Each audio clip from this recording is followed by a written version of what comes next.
Welcome to the channel. Welcome to Paper and Moose. If you are new here, welcome. Thank you for joining. My name is Renee and I'm the curator of this channel. What do I do here at Paper and Moose? I go on the hunt for ephemera, which includes postcards, photographs, bits of paper that have withstood the test of time and have not found their home in the garbage can. And I also look for anything vintage. I love vintage decor, vintage toys, pretty much anything that I like and that I think that others would like and I can resell. Today is yard sale day. I have a love-hate relationship with yard sales. Sometimes I do really well. Sometimes I walk away empty-handed and say I'm never going to a yard sale again. But then I usually find myself at a yard sale the next week. So let's get out there today. A beautiful day, finally a nice weekend. Let's get to a community yard sale and see what we can find. Hi. Hello. Like, oh, somebody else is reading. Go get it.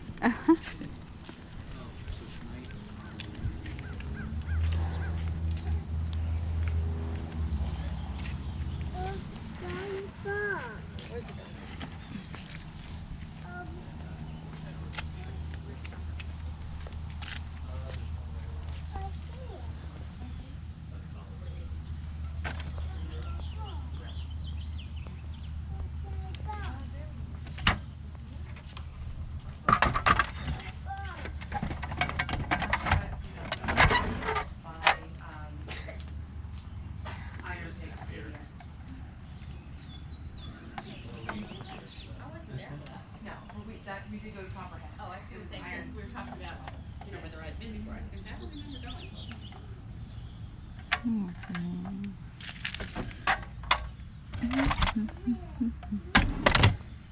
Some of those toys in those boxes are 30 years old. Yeah, how much are you asking? Make me an offer. That's how much I'm asking. I want them gone. Oh, geez. $10 for the whole box. That's still a box. Yeah, why not? Yeah, you know what I mean? Might as well. Fill the box up and take it for $10. Or if you want the individual one, whatever. No, I'll take that one for 10. What's this one?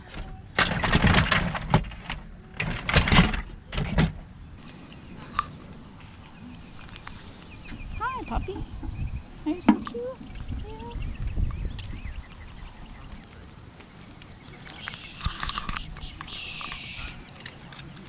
Good morning. Hello. Only. Jess, Yes? are these? I'm sorry. I can't. I forgot what you told me. Oh, 25 cents. Yeah, they're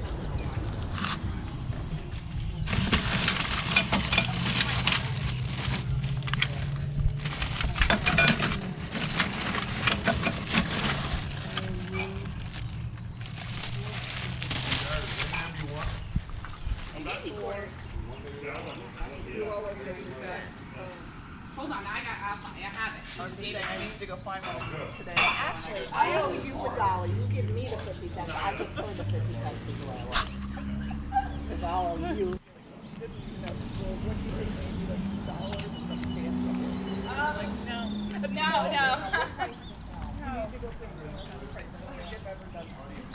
There's very few things here that I would not be like, okay.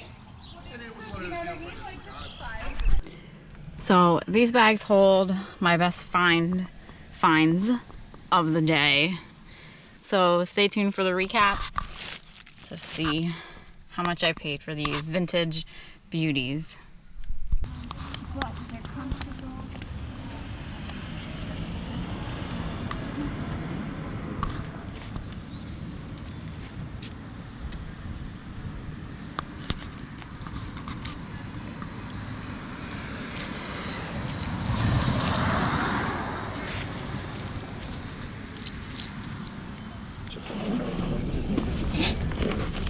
All right, thank you.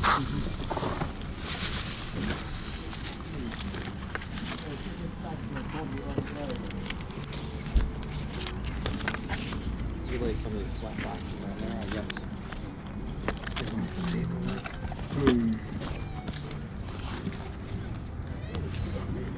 you think there's chocolate mousse out there? So what did I buy today at the yard sales? I bought some good things. I also bought some things that I probably should have left there because I try not to look on my phone all the time. Sometimes I walk away thinking, oh, this is gonna be great, and then I'll probably just break even or make a couple of dollars, which isn't bad. Everything is a learning experience. So it's a good thing to have some hits and have some misses. The box of children's vehicles that I purchased. The main reason that I purchased that box was because it had a G.I. Joe truck in it. G.I. Joe toys aren't made anymore.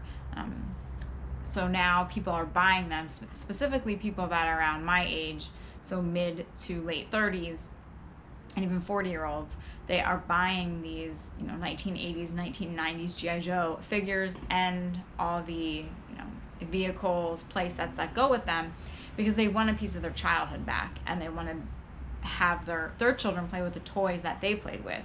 G.I. Joe isn't made anymore for several reasons. There are so many cheap knockoffs. The gun violence, terrorism, things like that have kind of pushed action figures such as G.I. Joe to the side. Granted, the original G.I. Joe figures, they are worth a lot of money and people collect them. And again, as I said, the 1980s and 1990s G.I. Joe figures and other items associated with that do well. That G.I. Joe truck that I purchased, I bought that whole box for $10. I can probably get, between $5 and $10 for that one vehicle at the flea market if there is a G.I. Joe collector. Otherwise, if a little kid comes along, sees all the vehicles, then a couple dollars. That could be a good way to get other people into my area at the flea market because they'll see things like that versus just boxes of paper. So it is nice to have a little mixture of things. So some of my other favorite finds that I bought, I did buy a bag of Pez. The lady wanted $1. I don't know anything about Pez. I know there's a big difference between if it has feet, if it doesn't have feet, what ones are collectible, what aren't. I don't know. I know the Halloween ones are neat, of course, but for $1, you can't go wrong. Even if I take them to the flea market and I sell them for a quarter a piece, I will have made my money. There is, let's see, we have a Barney from the Flintstones, 1992. Not so old. There is a Batman in here. 19. I can't, with my contacts, I can't read that. But this isn't a $50 Pez. It's probably like $3.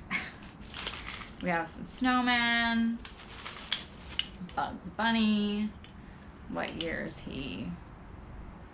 Again, too small, can't read it. We even have a Ninja Turtle. Whichever one he is, I don't know. I was always April when I had to play Ninja Turtles with my cousins. And we have a Snoopy. This one, made in Slovenia. I don't know if there's a year. Oh, there it is. 1959. I'm not sure about that. I'll have to check. But again, $1. Why not? Then I purchased for a whopping $2. I can have parties for days. There was a sign on the box that said toy noisemakers, 10 cents each. So I started looking through. We have some bells. Let's hope I can find the one. I started looking through the box and I found this one, which is a Halloween one. You can see. So I was excited. This is U.S. Metal Toy Manufacturing Company. Then the woman that was selling these, she was probably in maybe her 60s.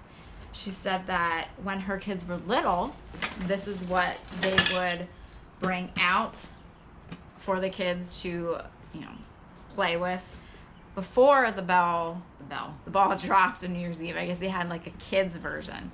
And then she's like, then we put them to bed, and then the adults, you know, we had our own party. So when she said that, I knew that they were older because there are, you know, repros of these. But since she confirmed, these aren't repros. So I'm like, I'm not going to sit here and make all this noise going through the entire box. So I just asked her what she wanted for the whole box. Oh, this one's neat. And she said, she's like, oh, I just want to get rid of it. How about $2? Yes, ma'am. This one is pretty cool. So I don't know if there are any more Halloween themed in here. That would be great. And this lady. Because the Halloween ones do fairly well. This guy and his trumpet.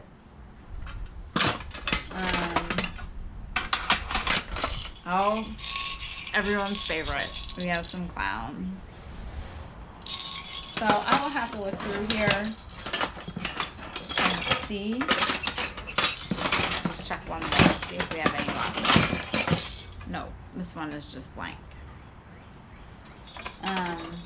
And see, that would be great if there were Halloween. But I think for $2, I did fairly well. So I will add this one to my collection for Halloween. If there's any others, then they'll go in there. But the rest will probably, you know, go to the flea market. Or maybe Etsy. I need to get that up and running on my to-do list. My favorite find, though, of the day were these vintage Christmas beauties. Noma lights. Several boxes of Noma lights. So they still have the original box, even with the original insert. This one has tape on it, but that can come off. Probably so it would tape down into their windowsill. And then it even has the Underwriters Laboratories Inc. original tag on them.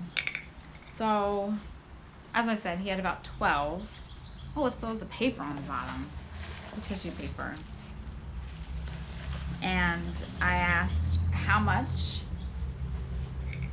each one was, and he said $0.25 a box. So I bought all of them. And I also bought another box of lights. The packaging, it was one of the rectangular boxes with the wire bulbs.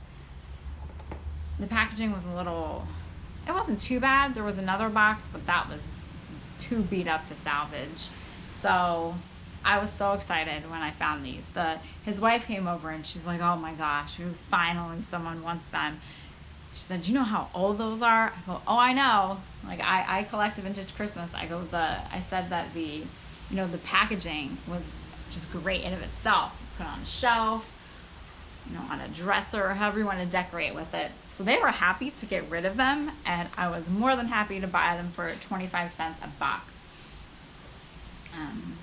Again, say they didn't have the actual candles in them, I think I still would have purchased all of them for 25 cents a box, because the boxes most of them are in nice condition. This one, the top came off, but sit on your shelf, put out as a part of your Christmas decor, why not? So I was really happy with this. So yard sales, it just depends. If it's a community yard sale and it's in a neighborhood that has a mixture of new and old homes, for me, those are the best kinds to go to, because I know that at least at some of the older homes are going to have more vintage items. Newer homes that were built probably within the last 10 to 15 years, not so much, because chances are it might be a younger family. Retirement communities, chances are they probably sold all their stuff when they moved into this new, retirement place. So it's, yard sales, you never know what you're going to find, which is why I still go to them. But I didn't do too bad, I don't think. Well, we shall see. So, but I think I didn't do too bad, especially with finding the noisemakers and the vintage Christmas lights. I think we're good on those. So thank you all for joining me. Hope you enjoyed this episode. Stay tuned for more episodes, more mail videos, of course, and probably a flea market video as well. So thank you again. Hope you all have a great day and see you next time.